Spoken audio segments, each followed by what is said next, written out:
Hello everyone, नमस्कार। आप सभी का स्वागत है करियर विल ऐप पर।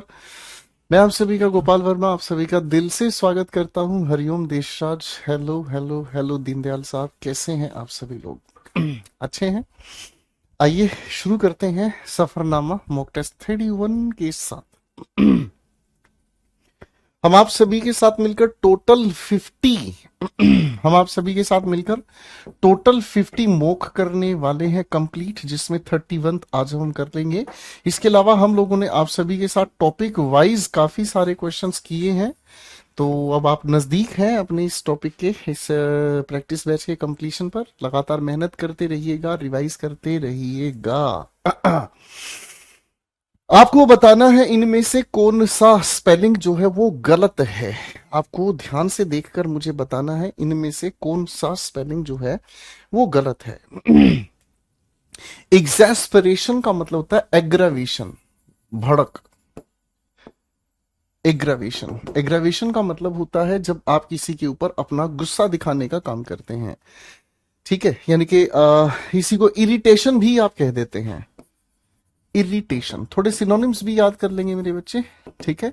फर्मेंटेशन आप जानते हैं, फर्मेंटेशन होता है किसी चीज का उपजना, यानी कि कोई भी चीज जो उपज कर सामने आती है। ठीक है, तो ये भी हमारे सामने इसका सिनोनिम की अगर हम बात करें तो इसे हम क्या कहते हैं? एजिटेशन। फर्मेंटेशन की स्पेलिंग भी ठीक है, एग्जास्परेशन की स्पेलिंग भी ठीक है। इमेनिसिपेशन का मतलब होता है फ्रीडम। अब बचता है एम्बारेसमेंट। गलत स्पेलिंग कौन सी है भाई? है इमेनिसिपेशन। जी, एम्बारेसमेंट ये भी अपने आप में सही है।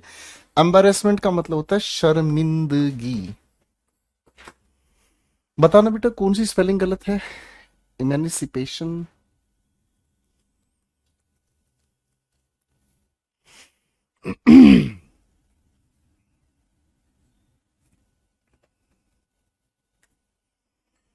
कौन सी स्पेलिंग इसमें ठीक नहीं है?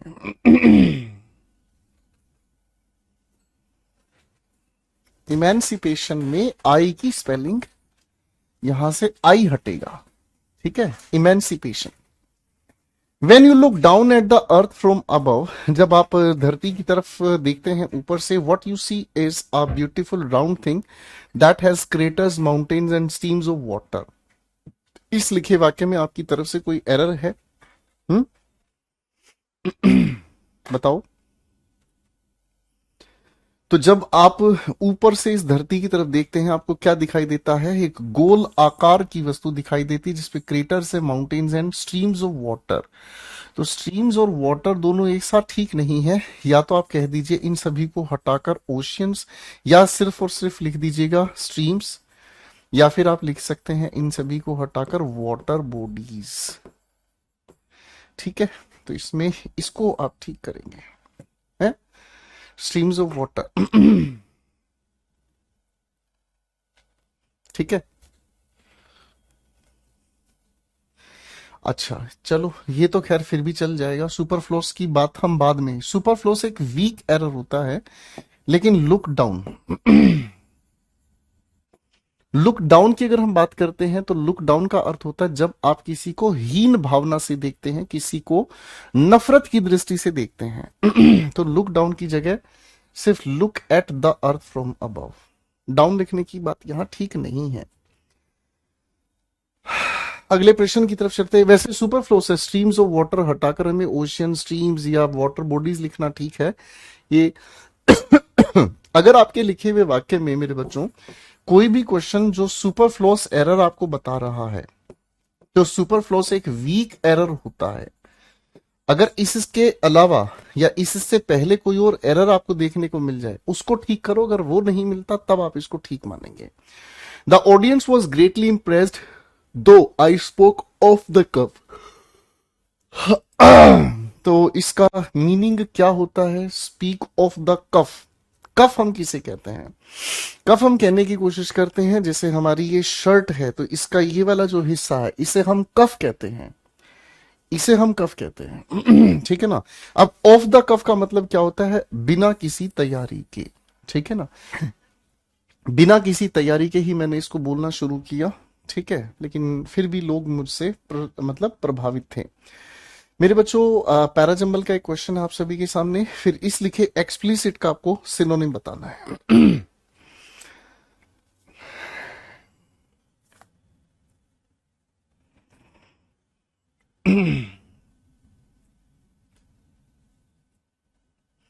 एक्सप्लिसिट का मतलब होता है जब आप किसी चीज को खुलकर लोगों के सामने बताने का काम करते हैं। इसका एक और अर्थ अगर हम ध्यान से देखने की कोशिश करें तो जो व्यक्त है, यानी कि जिसके बारे में हम स्पष्ट रूप से बता सकते हैं, ठीक है ना, जिसके बारे में हम स्पष्ट रूप से बता सकते हैं, that is called specific. Antonym की बात करते तो वोग हो जाता। वोग का मतलब ऐसे फैशन भी होता है, वोग का मतलब फैशन भी होता है, ट्रेंड भी होता है, मतलब जो आजकल चल रहा है। परफेक्ट नेबुलस। परफेक्ट नेबुलस। नेबुलस का मतलब क्या होता है? नेबुलस का मतलब होता है जो धुंधला होता है, यानी कि अस्पष्ट होता है, इसे हम क्लाउडी कहते हैं। पैराजिम्बल का सवाल थोड़ा सा बनाने की कोशिश करते हैं। आइए मेरे दोस्तों, सर शुरुआत है A D B D C की शुरुआत नहीं। It accounts for the adaptation and evolution of organisms, those innumerable features that so wonderfully equip them for survival and reproduction. It किसके लिए यूज हुआ है? ढूंढना पड़ेगा। It is by way of this passive choosing, this natural selection, that the physical features of an entire population come to change over time. फिर से ये it किसके लिए है नहीं पता चल रहा है। फर्दर मोर का मतलब आगे। आगे की बात जो कही है वो ढूंढनी पड़ेगी हमें।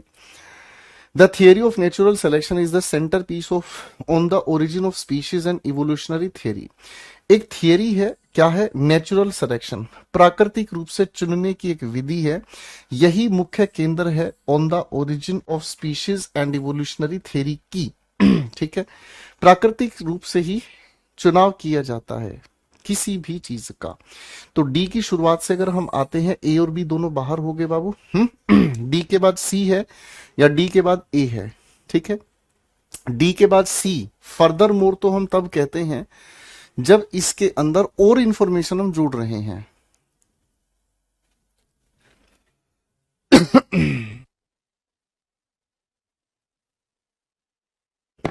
तो इन दोनों में हमें क्या करना ठीक होगा? It is by the way of passive choosing, ये तो खैर है ही नहीं। डी के बाद it accounts for the adaptation in evolution of organisms. इस थियरी की एग्जैक्ट डिटेल हमें ए ने दी है, ठीक है भाई। और डी के बाद ए वाले ओपिनियन को हम सटीक मानेंगे। सी के अंदर तो पहले कुछ कहा, उसके बाद हम इसको मेंशन करेंगे, यानी कि इस डी के बारे में पहले ए ने एक्सप्लेन किया है, अब इसी बात को और ज्यादा, फर्दर मोर का मतलब होता है in addition to the previous statement, पहले जो कहा है उसके आगे इंफॉर्मेशन को जोड़ रहे हैं।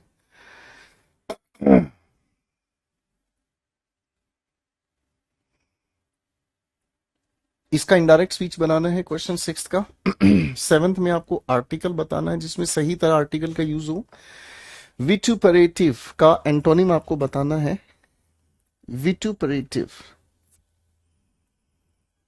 विटुपरेटिव का मतलब होता है abusive, full of criticism, full of criticism. ठीक है जी। The principal said to the students, listen to the announcement carefully. Sir imperative sentence है ये, फर्स्ट फॉर्म ऑफ वर्ब के साथ शुरू हुआ है, इंपैरेटिव की वजह से बात हो रही है।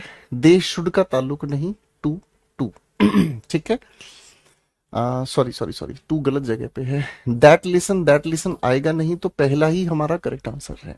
ठीक है, प्रिंसिपल ने ऑर्डर दिया स्टूडेंट्स को कि भैया ध्यान से आप कही हुई बात को सुने। आपको इंडेफिनेट आर्टिकल कौन सा होता है बाबू? ए एन का यूज किस वाक्य में सही तरह से हुआ है? क्वेश्चन 7th के लिए हमें आंसर बनाना है। ही हैज अ कीन आई, यहां तक तो ठीक है। कीन आई गलत है। कीन आई का मतलब होता है जो किसी चीज को देखने के लिए ज्यादा इच्छा रखता है। कीन का अगर सिनोनिम हमें बताया जाए तो इसे ईगर हम कहते हैं। ठीक है ना। ही has a keen eye for business and every year his firm makes क्या लिखा है, ग्रेट प्रॉफिट। प्रॉफिट काउंटेबल होता है, आर्टिकल होना चाहिए, होना चाहिए, यही करेक्ट आंसर हो गया। ठीक है, तो विटुपरेटिव का एंटोनिम अगर हमें ढूंढना है तो लॉडेटरी। लॉडेटरी का मतलब होता है जब आप किसी की प्रशंसा करते हैं। लॉडेटरी का मतलब होता है जब आप किसी की प्रशंसा करते हैं। ठीक है, ये शब्द मैं बता चुका हूं आप लोगों को। LAUD का अर्थ होता है प्रशंसा करना। You must employ additional hands in complete the project in time. ठीक है, दो फ्रेजेस होते हैं छुटकू, एक फ्रेज है इन टाइम, एक फ्रेज है ऑन टाइम। इसका मतलब होता है समय से पहले, और ऑन टाइम का मतलब होता है समय पर। ठीक है ना, आपने किसी को 9 बजे बुलाया, आपने किसी इंसान को 9 बजे अपने घर पर बुलाया, वो इंसान 8:30 बजे आ गया। ही केम इन टाइम, समय से पहले। 9 बजे बुलाया, करेक्ट 9 बजे डिंग डोंग बेल बजती है, ही केम ऑन टाइम। ठीक है, you must employ additional hands, आपको और ज्यादा मदद लेनी होगी। किस लिए? सब्स्टिट्यूशन तो हम करेंगे। For completing the project of गलत आ गया, to complete the project on time, in completing the project in time. तो ज्यादा बेहतर क्या होगा, काम को पूरा करना अभी बाकी है। तो जब काम को करना अभी बाकी है तो इन्फिनिटिव से इस बात को कह देना सेंसिबल होगा। ठीक है ना,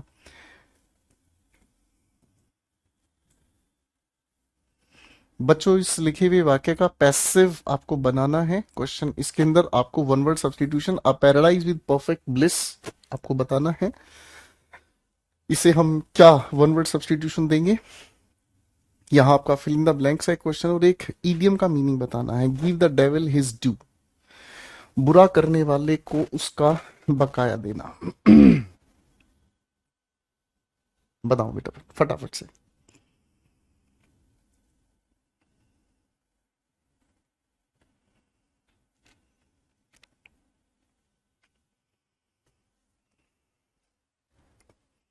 John bought sweets at the store when he visited yesterday. ये तो इंट्रांजिटिव वर्ब है। ठीक है, इसका तो पैसिव बनेगा नहीं।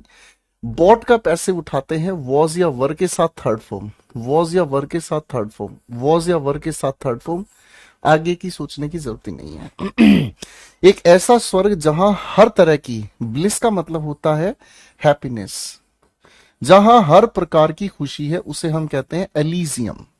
ठीक है, बाकी इन तीनों शब्दों के अर्थ हमने आपको आगे PDF में दिए हैं, उनको आप आराम से पढ़ सकते हैं। ठीक है, सुदर्शन मैं कमेंट पढ़ नहीं पाया बेटा आपका। 12 the easiest blank to get started, किसी भी चीज को शुरू करने का सबसे आसान, is to use your imagination and maturity, अपनी परिपक्वता और अपनी कल्पनाओं का प्रयोग करो और उस चीज को इजिएस्ट क्या करेंगे, the easiest thinking to get started, work to get started, stretch approach to get started. किसी भी चीज को शुरू करने के लिए आपके पास कल्पनाएं होनी चाहिए और आपके पास मेच्योरिटी होनी चाहिए। मेच्योरिटी का मतलब होता है क्या, किसी चीज के लिए परिपक्वता। तो वर्क नहीं, थिंकिंग नहीं, स्ट्रेच नहीं। स्ट्रेच का मतलब होता है फैलाव। ठीक है, अप्रोच, सबसे आसान अप्रोच क्या है? अप्रोच शब्द एक ऐसा शब्द होता है जिसके अंदर दो चीजें जुड़ती हैं, एक मेथड और एक आपकी फिलोसॉफी। ठीक है ना, एक मेथड और एक फिलोसॉफी। मेथड का मतलब होता है किसी काम को करने की विधि क्या है, किसी काम को करने की विधि क्या है, और विधि क्या होती है वो साइंटिफिक होती है। जैसे आपको चमड़ा चाहिए, आपको चमड़ा चाहिए, तो चमड़ा कैसे मिलेगा? भाई जितने भी पशु हैं भाई उनको मारो और उनकी स्किन को उतार लो, आपको चमड़ा मिल गया। ये तो मेथड है। लेकिन इस मेथड के साथ अगर मैं फिलोसॉफी को जोड़ दूं तो डिसाइड होती है मेरी अप्रोच। फिलोसॉफी का मतलब मैं जीवन को कैसे देखता हूं, मेरा जीवन दर्शन क्या है, मेरा जीवन को देखने का नजरिया क्या है। जब जीवन को देखने का नजरिया इसमें शामिल हो जाता है तब हम सुधर जाते हैं। हमें चमड़ा चाहिए तो जरूरी नहीं है ना कि जीवित जानवरों को ही मारकर उनकी खाल उतारी जाए। जीवित जानवरों को ना मार के हम जितने भी जानवर मरते हैं हम उनकी स्किन को उतारे, और वो भी इस तरह से उतारे कि मानवता शर्मसार ना हो।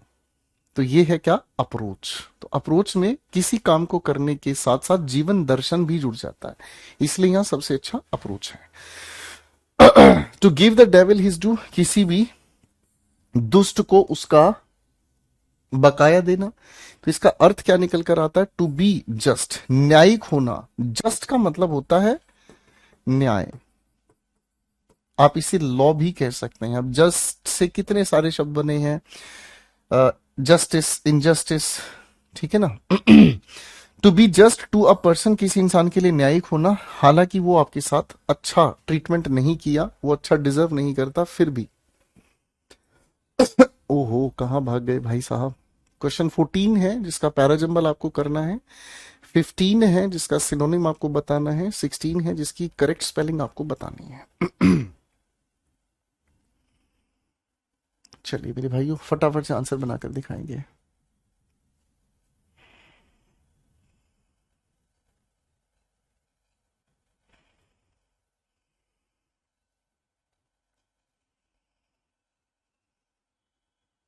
हॉटीनेस की स्पेलिंग, हॉटी शब्द से ये बना है।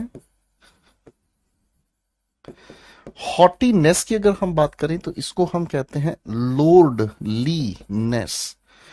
जब से फिल्म आई है, जब से फिल्म आई है एनिमल, तो एनिमल फिल्म आने के बाद हमने देखा है, एनिमल फिल्म आने के बाद हमने देखा है बहुत सारी रील चल रही हैं और उसमें हर जगह लॉर्ड बॉबी लिखा हुआ आपको देखने को मिलता है, Lord Bobby.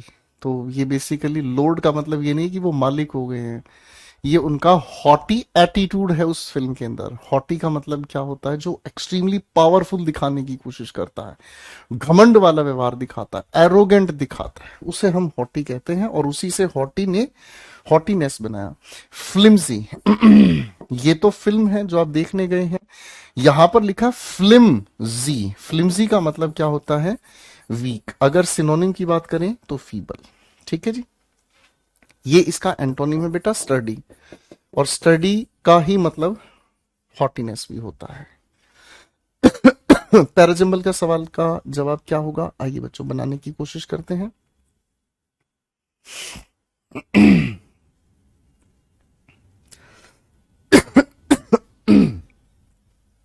The Estonia rolled over and sank in a cold, stormy night. Of those who managed to scramble overboard, only 139 survived. It went down so quickly that most of those on board, caught in their dark, flooding cabins, had no chance to save themselves.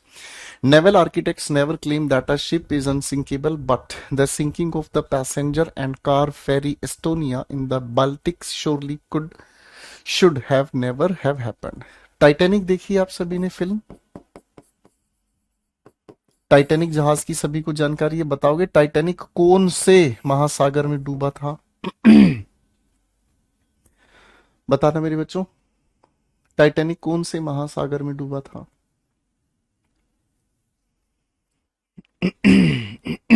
बताओ बताओ।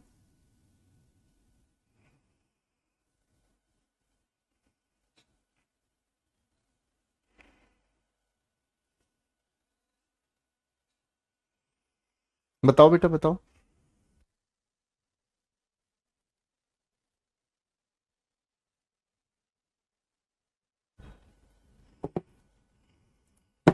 शाबाश।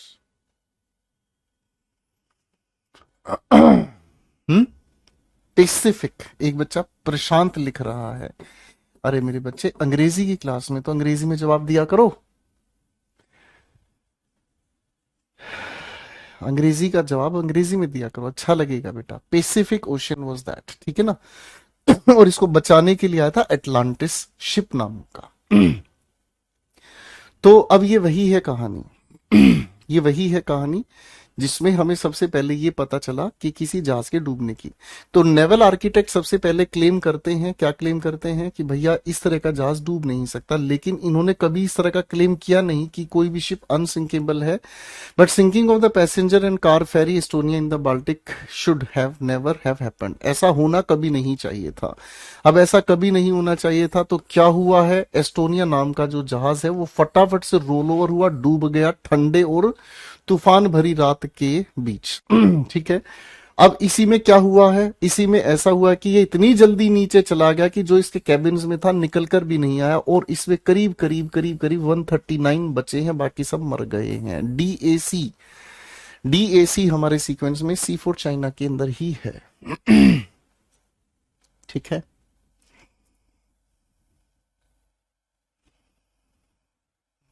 Titanic वापस सुर्खियों में आया था, आप लोगों ने शायद वो देखा था कि एक टाइटैनिक वापस सुर्खियों में आया। अभी आप लोगों ने देखा होगा वो एक क्या बोलते हैं उसको, इम्प्लोड हुआ था छोटा सा, एक और जो टाइटैनिक के रिमेन्स को देखने, एग्जाम्पशंस। फिर फिल इन द ब्लैंक्स एक सवाल है, फिर एक एरर बेस्ड क्वेश्चन है। चलो बेटा इन तीनों सवालों को बनाकर दिखाओ फटाफट से, मैं एक गिलास पानी पी लेता हूँ।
माफ करना मेरे प्यारे दोस्तों, एक सेलेक्टेड बच्चा आ गया था, उससे थोड़ी सी गुफ्तगू करने में लग गया था मैं। हाँ, यही हूं मैं, यही हूं, देखो ना जरा ध्यान से, यही हूं मैं, तुम्हारे सामने हूं भाई। आओ आओ। एग्जेम्पशंस का मतलब होता है छूट, तो इसका अगर एंटोनिम हमसे पूछा है तो क्या होगा? इंक्लूजन्स। ठीक है, एक्सक्लूजन सिनोनिम होगा इस शब्द का। ठीक है, हाँ है ना। आगे बढ़ते हैं। The government has introduced a new scheme for those living below the, क्या लिखा है? लाइन। तो सर लाइन अपने आप में क्या है? कंपाउंड करने के लिए पावर्टी लाइन के साथ जुड़ेगा, खत्म। ठीक है ना। And the beneficiaries of the scheme have to apply within next month. आसान सवाल था। द जज had to rate the contestants not only on his, sir यहां लिखा है क्या चीज? कंटेस्टेंट्स। कंटेस्टेंट्स के लिए ही यहां पर प्रोनाउन यूज हुआ है, तो इस हिज को हटाकर प्लूरल के लिए आप क्या यूज करोगे? बताओ, प्लूरल यूज करोगे भाई? Hmm. The contestants not only on his presentation but also on their interaction with the audience. तो क्या ठीक किया जाना चाहिए? बताओ। तो आप इसको ठीक करेंगे, contestants not only on their presentation but also on their interaction with the audience. ठीक है।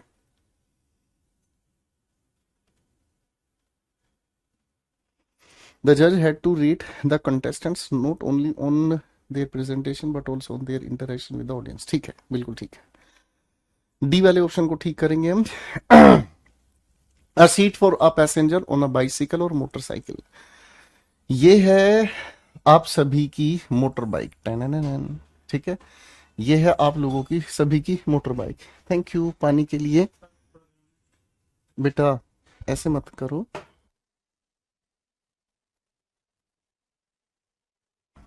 तो ये एक मोटर बाइक है भाई, ये इंजन है, ये टायर है, ये दूसरा टायर है, समथिंग लाइक दैट। ठीक है, और ये सीट है। तो चलाने वाला यहां पर बैठकर इंजन पे पैर रखा है भाई, चलाने वाला इंसान यहां पर बैठकर बाइक को चलाता है।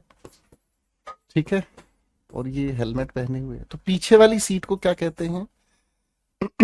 पीछे वाली सीट को क्या कहते हैं? पीछे वाली सीट को हम कहते हैं क्या भाई? है, पीछे वाली सीट को कहते हैं पिलियन। ब्राइडल नहीं, घोड़े की सीट को कहते हैं गिरडल, गोल गोल क्वेश्चन तकिया। ठीक है, आइए। कॉम्प्रीहेंशन पैराजम्बल से संबंधित है ये सवाल, बनाने की कोशिश करेंगे साथ साथ। ठीक है मेरे दोस्तों, आ जाओ। Sportsmanship can be thought of as a sustaining and reasonably stable attribute or possession that blank individuals on the basis of how they are expected to behave in sporting circumstances। खेल भावना, खेल भावना सोची जा सकती है एक ऐसी चलती रहने वाली और तर्क के आधार पर जो स्थायी रूप से गुण है, अधिकार है किसका? That blank individuals identifies, defines, modifies या डिस्टिंग्विशेस। क्या करेंगे? ये किसके लिए? Okay okay sir, okay. तो ये क्या कहा भाई? आप कहेंगे सर ये पहचान बनाती है, डिफाइन नहीं करती, मॉडिफाई नहीं करती। मॉडिफाई का मतलब होता है जब किसी चीज की क्या करे? मॉडिफिकेशन करे। डिस्टिंग्विश का मतलब होता है किसी चीज में भेद बताने की कोशिश करना, जबकि हम क्या कर रहे हैं? उनकी पहचान बताती है। Identifies individuals on the basis of how they are expected to behave in sporting circumstances, कि खेल के दौरान वो किस तरीके से बिहेव करें। Overall sportsmanship makes reference to, किस चीज का रेफरेंस बनाती है? Attribute such as fair play, self control, fortitude and perseverance. देखो जब भी आप क्रिकेट खेलते हो या कोई भी खेल देखते हो तो आपका खेल साफ सुथरा हो, अपने ऊपर कंट्रोल हो, आपके अंदर धन्यवाद अदा करने की क्षमता हो, परसेवरेंस का मतलब लगातार मेहनत करने की इच्छा और क्षमता होनी चाहिए। तो इन एट्रीब्यूट्स के बारे में क्या कहा जाए? टोटल एट्रीब्यूट्स, पॉजिटिव, नेगेटिव या एवरेज? तो आप कहोगे सर हमें क्या चाहिए? Positive attributes. पॉजिटिव, टोटल नहीं है, इन सब चीजों का टोटल नहीं किया जा सकता, ये सब पॉजिटिव एट्रीब्यूट्स हैं। एट्रीब्यूट्स का मतलब होता है साहब क्वालिटीज। ठीक है, आगे लिखा है एंड, क्या लिखा है, ब्लैंक बीन एसोसिएटेड। सर इन सभी को प्लूरल बनाने की कोशिश करेंगे, तो बीन के साथ क्या लगाओगे, प्लूरल की वजह से बीन लगाओगे, है जी। एक मिनट रुक जाओ, ये है आपका subject. Sportsmanship makes reference to attributes, मतलब पॉजिटिव एट्रीब्यूट सच एज, और स्पोर्ट्समैनशिप के लिए ही यहां पर सब्जेक्ट की वजह से हैज बीन, ठीक है। Has been associated with personal and social concept such as treating others equitably, सभी को समान रूप से ही पेश आना, receiving fair and equal treatment, fair and equal treatment, blank self control when interacting with others and showing respect for both authority and opposition groups, ठीक है ना। सेल्फ कंट्रोल दिखाना है जब किसी से बात कर रहे हो खेल के दौरान, शो करना है रिस्पेक्ट दोनों टीम के लिए, अपनी अथॉरिटी के लिए और जो दूसरी ओपोजिशन में है। फॉलोज मेंशंस एक्सरसाइजिंग प्रिपेयर्स, तो फॉलो का मतलब है इस चीज को फॉलो करता है ठीक है ना, जबकि फॉलो करने की बात नहीं है, हर समय इसका, हर समय इस चीज का प्रैक्टिस करे, अनुपालन करे, कि एक्सरसाइज करे, हर समय इस चीज का अनुपालन करना है कि सेल्फ कंट्रोल हर जगह है, दूसरों के साथ बात करते वक्त हर समय किसी को इज्जत देना, दूसरी टीम को, और etcetera. Additionally, sportsmanship is defined as the way an individual receives, reacts, recreates, envisions to athletes and all the sports. तो रिएक्ट करने की ही बात हम यहाँ कहेंगे कि वह किस प्रकार दूसरों के साथ पेश आता है, रिएक्ट्स टू, ठीक है भाई, फाइन। चलो मेरे बच्चों, आज का स्कोर एक बार बताएं, 25 में से आपका क्या स्कोर है, 25 क्वेश्चन में आपने क्या आंसर्स बनाए हैं, जरा मुझे बताएं।